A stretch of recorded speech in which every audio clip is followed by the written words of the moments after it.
Hola, ¿qué tal, amigos? Bienvenidos a una emisión más de su programa favorito, Vagabundeando. Los saluda su amigo Juan Carlos de la Mora y en esta ocasión haremos un recorrido por los crímenes y vejaciones cometidos en contra del género humano. Así que, a vagar se ha dicho.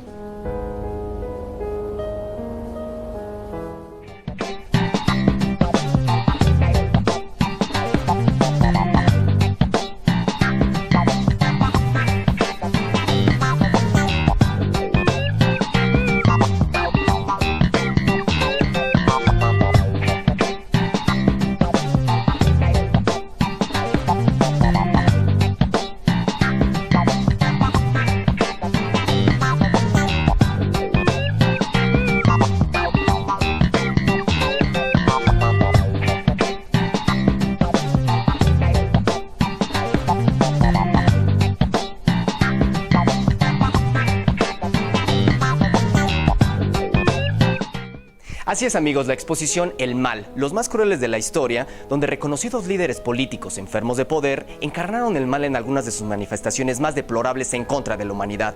Esta exposición se encuentra ubicada en la calle de Venustiano Carranza, número 52, en el centro histórico de la Ciudad de México, donde la maldad se da cita. A manera de introducción, al pensar en el concepto o expresión mal, inmediatamente la primera imagen que viene a nuestra mente es la del diablo Satanás, representado por un ser monstruoso, asociado tradicionalmente en el imaginario colectivo como un ser de color rojo con cuernos y cola larga, en forma de flecha. Esta imagen fue tomada por el catolicismo del dios Pan grecorromano. Pero este personaje, por decir, nació de textos llamados apócrifos, entre algunos judíos errantes, pues en el Nuevo Testamento no se le menciona sino hasta en el libro de Job, donde se habla de él por primera vez. Hacer pacto con esta entidad maligna supone tener acceso a cualidades superiores que son negadas a los hombres en una sociedad moderna. Satanás es el agente que nos orilla a caer en la tentación. Esto significa la aceptación de comerciar con el alma a cambio de obtener favores o beneficios como lo son amor, riqueza, poder y salud.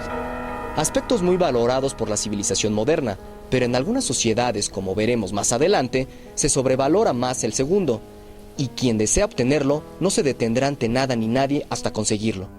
Citando al académico chileno Schuster, quien nos dice: la creación del mal obedece a la necesidad humana de explicar la tragedia y el sufrimiento como formas impuras devenidas de lo cósmico. Schuster agrega al respecto: el mal debe de comprenderse como un soporte de la historia desde el momento en que ratifica su historicidad y sus manifestaciones internas. El mal en cuanto metáfora discursiva es usado para generar adoctrinamiento político, estabilidad y cohesión social. Citando a los curadores de la exposición Cantini y Terzani, la maldad pertenece a nuestra sociedad, es parte de nuestra existencia, podemos verla donde sea, no solo en regímenes dictatoriales, sino también en los crímenes que se cometen diariamente.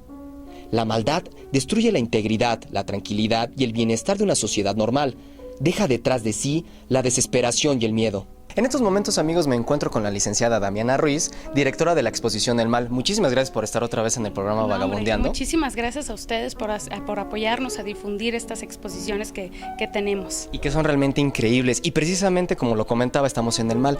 ¿Por qué surge la idea de montar esta exposición? Precisamente surge como una inquietud de uno de los socios, del historiador Giacomo Cantini, por saber qué es lo que mueve a los hombres en masa y qué es lo que hace que la gente crea en ellos y cómo llegan, cómo es el dominio de ellos hacia las personas para tener un liderato en el país. Es por eso que se pone para que tomemos no ejemplos, sino que sepamos un poquito de lo que pasa actualmente y de lo que puede llegar a pasar si no ponemos un poquito de conciencia, exactamente.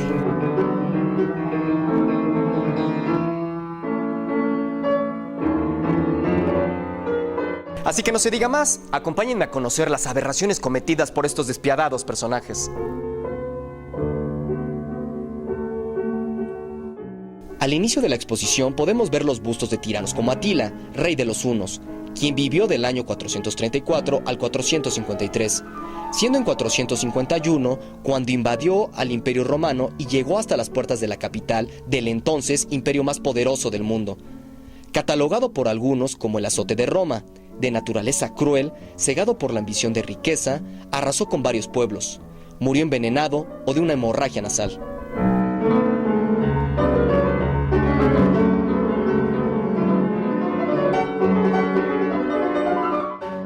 Calígula, cuyo verdadero nombre era Cayo Julio César Germánico, vivió del año 12 al 41 después de Cristo. Calígula era su sobrenombre, que significa pequeña bota, que le fue puesto cuando era un niño debido a un pequeño uniforme militar que vestía. Dentro de sus atrocidades se hallaba el hacer circular falsos juicios para recaudar dinero de los impuestos, humillar al Senado y cometer incesto con sus 3 hermanas, además de exigir que se le tratara como un dios. Murió asesinado junto con su familia por la Guardia Pretoriana a los 29 años de edad.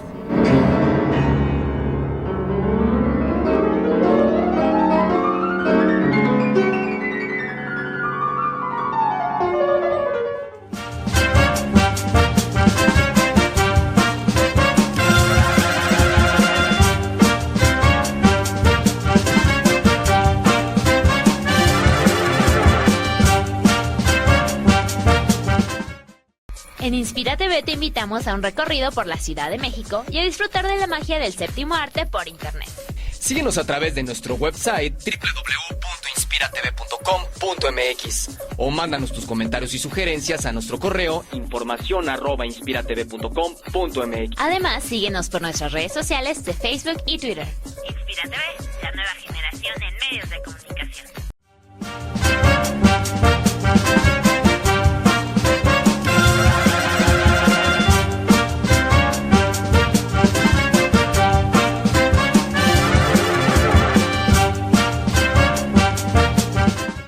Pues bien, amigos, es para mí un honor en verdad encontrarme con Eduardo Salinas, autor de estas increíbles figuras, porque es un artista en toda la extensión de la palabra. Muchísimas gracias por estar con nosotros.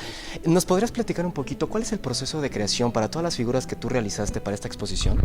Pues mira, el proceso inicia con la selección de los personajes.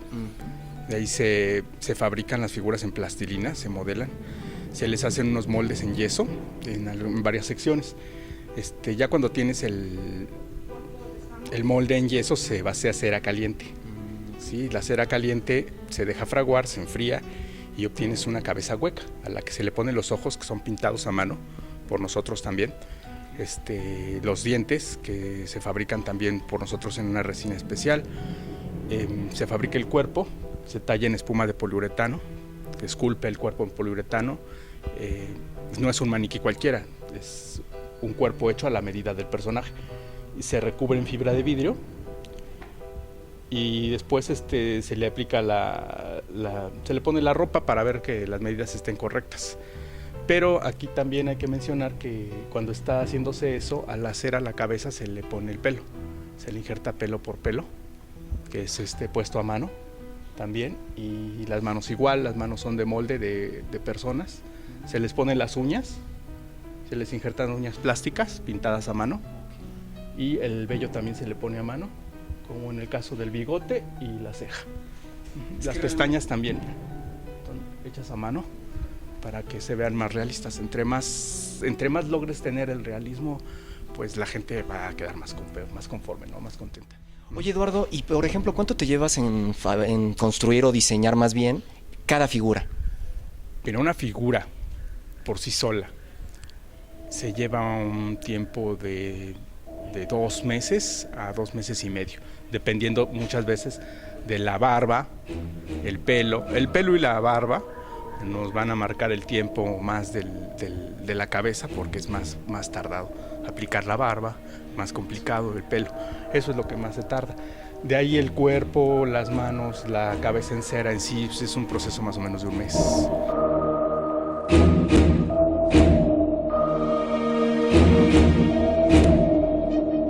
Pues en verdad me dio muchísimo gusto que nos hayas concedido esta entrevista y que nos hayas explicado un poquito el proceso para cada figura que tú realizas, que además es un trabajo extraordinario, ¿eh? Gracias.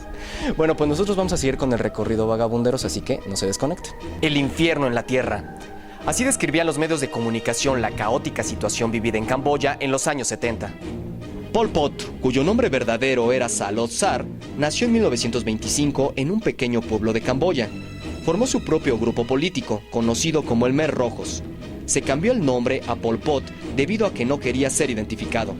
El sueño de este homicida era la creación de un hombre nuevo y una sociedad pura alejada de cualquier influencia del corrompido mundo occidental. De una población total de 7 millones de personas, Pol Pot fue responsable de haber asesinado a 2 millones de entre las que se encontraban desde ancianos a niños de ambos sexos. Médicos, abogados, mecánicos y barrenderos fueron obligados a trabajar en el campo para cultivar arroz y construir presas. En nombre de la acción revolucionaria, se cerraron escuelas y periódicos, se abolió el dinero, el Banco Nacional se destruyó, se eliminaron los automóviles y televisiones, prohibiéndose cualquier forma de religión y propiedad privada. Lo único que la población podía poseer era un plato, una cuchara para el arroz y un vestido negro y un par de sandalias. Miles de personas murieron de hambre. Las infrahumanas condiciones de vida en los campos de trabajo eran mínimas, comparadas con el dolor y agonía vividas en los centros de detención e interrogación, instruidos por Pol Pot, para rastrear y eliminar a todas aquellas personas sospechosas de conspirar en contra de la revolución. Para obtener tales confesiones se utilizaban las más inhumanas torturas, como son la tortura de las uñas, la tortura de la piel, las torturas con electricidad y la tortura del barril. Hoy en Sihanouk se erige un monumento en honor de las víctimas. Este bloque conserva en su interior 5.000 cráneos. Idi Amin, autodenominado como Gran Papa y último rey de Escocia, fue dictador de Uganda entre los años 1971 a 1979. Why do you ask me about Hitler? The Hitler's problem is now past tense. Los habitantes de Uganda lo llamaban Amin, el carnicero. Idi Amin nació en Kampala, capital de Uganda, en 1928. De origen muy humilde, Amin logró labrarse una brillante carrera militar con una determinación cruel y despiadada. Aliado con líderes corruptos de Uganda, envueltos en el tráfico ilegal de oro, café y marfil, en pocos años alcanzó el cargo militar máximo de general comandante, emprendiendo un golpe de estado. Los hombres de Amin arrestaban ciudadanos llevándolos al cuartel general bajo la residencia de Amin, donde eran masacrados brutalmente. Amin era un sádico asesino quien presenciaba las torturas y a menudo era quien aconsejaba los métodos a utilizar o ideaba otros que produjeran un sufrimiento innombrable. De entre estos destacan la tortura de la rata, la tortura de la llama oxídrica y la tortura del taladro. Existen testimonios que aseguraban que Amin era caníbal, pues frecuentemente se alimentaba de restos humanos como la carne y el hígado, para alejar a los espíritus y mantener su buena suerte. Una viciosa práctica heredada de su madre. Este despiadado asesino murió impune en el 2003 a los 80 años de edad. Pero ¿qué les parece, amigos, si seguimos echando un vistazo por el mal y sus máximos representantes? Así que enseguida regresamos.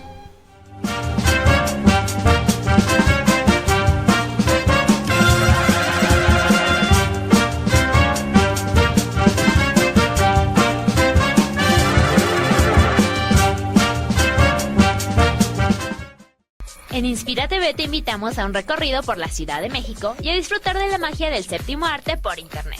Síguenos a través de nuestro website www.inspiratv.com.mx o mándanos tus comentarios y sugerencias a nuestro correo informacion@inspiratv.com.mx. Además, síguenos por nuestras redes sociales de Facebook y Twitter. Inspira TV, la nueva generación en medios de comunicación.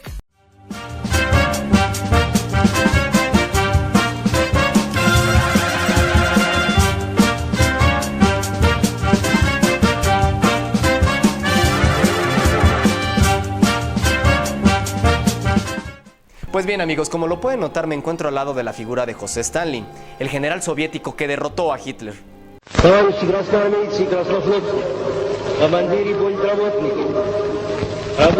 Su verdadero nombre era Joseph Yurasbel. Nació en 1878, en la época de los zares, una monarquía basada en un régimen totalitario donde el pueblo era sometido en un ambiente de desigualdad. El objetivo principal de Stalin era la transformación radical de Rusia, pues ésta se había quedado en el rezago agrario. Por otra industrializada y moderna, realizó grandes obras públicas como la construcción de rascacielos, ferrocarriles, metro, presas y centrales eléctricas. Después de 20 años de dictadura, el dirigente de la URSS estaba en la cima. Pero detrás de este hombre admirado por millones de personas se ocultaba un lado siniestro, pues es considerado uno de los mayores criminales de la historia por aniquilar a su pueblo con extrema ferocidad. Creó los campos de concentración rusos conocidos como gulags. Llevó a su país a participar en la Segunda Guerra Mundial, provocó hambrunas. Según cálculos, fue responsable de la vida de más de 40 millones de personas, entre hombres y mujeres y niños. No olvidemos que Stalin encabezó la persecución y asesinato del antiguo líder del Ejército Rojo, León Trotsky. Aquellos que Stalin consideraba como saboteadores de su política eran forzados a declararse culpables. De lo contrario, se procedía a la tortura. Estas torturas se especializaban en no dejar marcas en el cuerpo de la víctima, como son la tortura del agua, la tortura de la electricidad al pene, la tortura del lento desangrado, la tortura del plomo y la tortura del bastón. Fue en el verano de 1945, ante el Kremlin, que los dirigentes del ejército ruso celebran la victoria contra la Alemania nazi. El saldo de dicha victoria fue de 26 millones de muertos. Con una salud muy deteriorada, José Stalin muere un 4 de marzo de 1953. Si alguna vez la maldad tuvo forma humana, esta estuvo personificada en Adolf Hitler, el hombre que vendió su alma a cambio de poder y superioridad racial.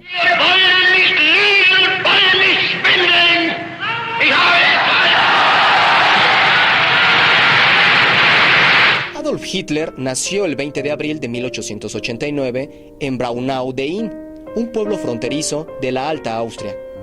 Posteriormente abandonaría dicho país para establecerse en Múnich. En 1914 estalla la Primera Guerra Mundial. Hitler se enlista como voluntario en el ejército alemán, siendo condecorado con las Cruces de Hierro al mérito militar, ganándose la simpatía de sus superiores por su marcado antisemitismo. Para 1920 decide dejar la milicia para iniciar una carrera política, uniéndose a un incipiente partido de extrema derecha, derivando en el Partido Nacional Socialista Alemán, de los Trabajadores, o mejor conocido como Partido Nazi. El 30 de enero de 1930, Adolf Hitler asumiría el cargo de canciller alemán. El mal había ascendido. El Estado nazi, o también conocido como el Tercer Reich, era un régimen totalitario y Hitler el guía, el Führer. Durante los 20 años que dominó Alemania, vivió obsesionado por la superioridad de la raza aria. Bajo sus órdenes, se asesinaron a 6 millones de judíos. Se realizaron una serie de medidas de detención para encarcelar y eliminar también a los llamados enemigos del Estado, en su mayoría compuesta por judíos, polacos, prisioneros de guerra soviéticos, gitanos, subversivos y homosexuales, quienes vieron sus últimos días en los campos de concentración, las cámaras de gas, en experimentos o en los trabajos forzados. Los campos de concentración eran verdaderos lugares de exterminio, donde los prisioneros eran confinados. De hecho, estos lugares estaban diseñados debido a las condiciones infrahumanas que los condenados no sobrevivirían más de 3 meses, siendo uno de ellos escenario de estos horrores el campo de Auschwitz-Birkenau, localizado en Polonia.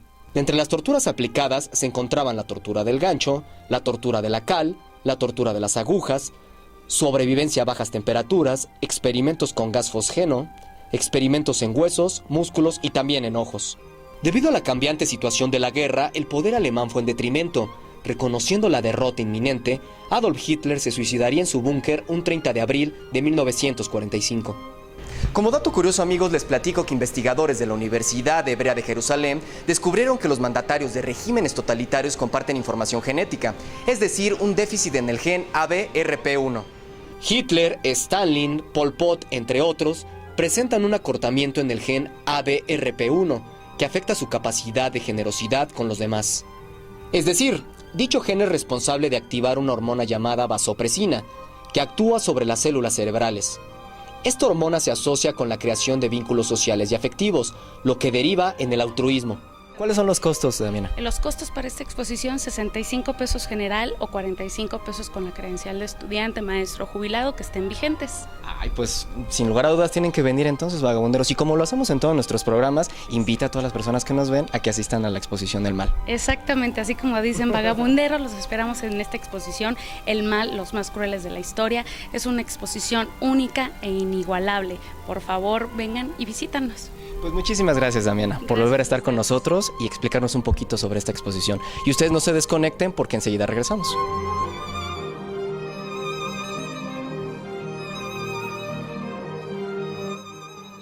Pues es así, amigos, como el mal ha sido representado a través de la historia, no como un personaje monstruoso con cuernos y cola, sino por seres humanos que, dando rienda suelta a su ambición de poder, aniquilaron a millones de personas. Muy a propósito, entonces, nos resulta la frase del célebre filósofo inglés Thomas Hobbes: el hombre es el lobo del hombre.